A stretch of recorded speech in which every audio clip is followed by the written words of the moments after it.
There is a third world in Deltarune that everyone is completely overlooking. It mirrors hometown locations, just like the Dark Worlds do. It explains many mysteries, like where Gaster is hiding, where our vessel and other goners come from. This includes Joggington, the Blue Rudin, and the Eggman, and it even connects to Laroot's prophecy. So let's talk about the Depths of Deltarune, because it gets a lot deeper than you think. If you've been paying attention to Deltarune's lore, then you may have heard of the Depths. In the game's files, it's the name given to the location where you create your vessel at the start of the game. It's also pretty clear that the person helping us create this vessel is W.D. Gaster, which we can tell based on evidence like their shared speech patterns and connections to monochrome colors. However, we're never told exactly where this segment takes place, and we don't know where the vessel ends up after it's discarded. I've already discussed on this channel my theories on what this location could be and where Gaster is creating all of these vessels, though I'd previously assumed this location was in the Light World somewhere. The truth is, it's actually a part of the Depths, a completely separate world. Let's start with the sound test locations, because as I mentioned, this actually connects back to an older theory on this channel. In Undertale, there's a secret sound test room, which showcases various soundtracks that go unused in the main game, and these soundtracks all seem to be connected to Gaster and Deltarune. In my Meat Factory theory, I explained how one of these tracks, Meat Factory, is actually alluding to the location where the vessels are created. Well, Meat Factory isn't the only soundtrack that corresponds to a forgotten Deltarune location. Happy Town is another one of these soundtracks, and is another location within the Depths. It's also a location that directly mirrors the Light World's hometown, the same way Castletown does in the Dark World. Most interestingly of all, this location, Happy Town, is actually Man Country. Man Country is a really strange location, because it doesn't fit anywhere in either the Light or Dark Worlds. It's the most complicated Eggman location to find, and it's chock full of references to goners. This part about goners already immediately connects it to Gaster, and we know that it isn't just in the Dark World, because Darkners can't exist in the Light World, but we see goners existing in the Light World. A very convincing example of this is Joggington, who's commonly thought to be a goner himself, and he lives in the Light World. We know he's a goner because his speech has been deteriorating more and more with each new chapter. We also see the Blue, Forgotten Rudin in Man Country with Chris in their Light World form, but then reappear out of nowhere in the Dark World's Castletown.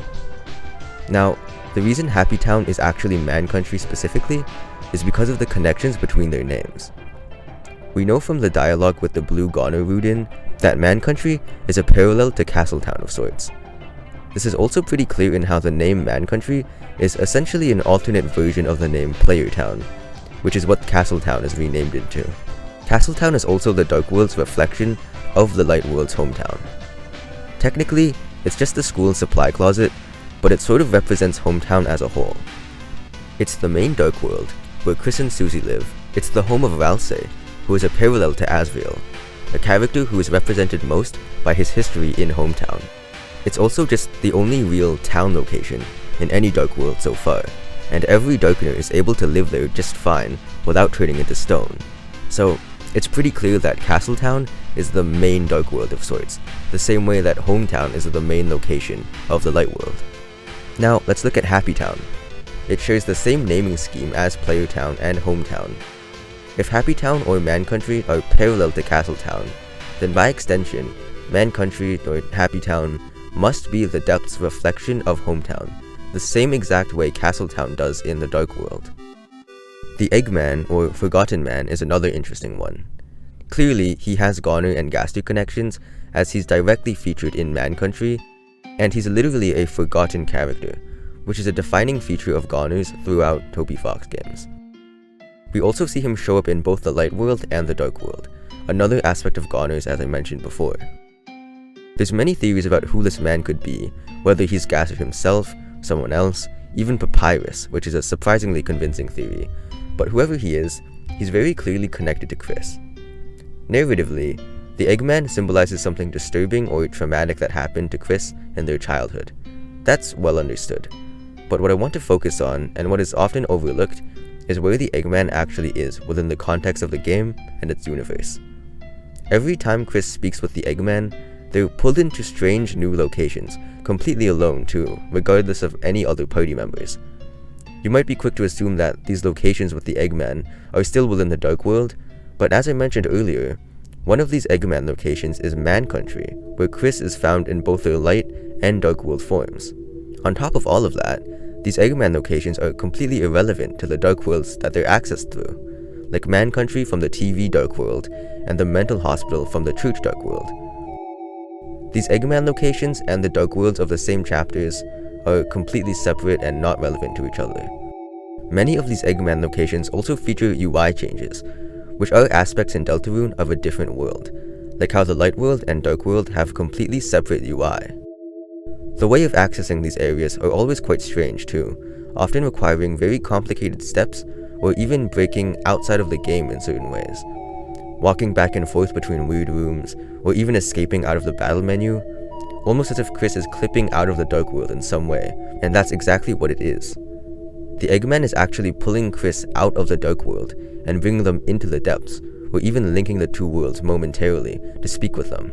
It's unclear exactly why he wants to speak with Chris, but wherever they are, it's definitely not just in the normal Dark World.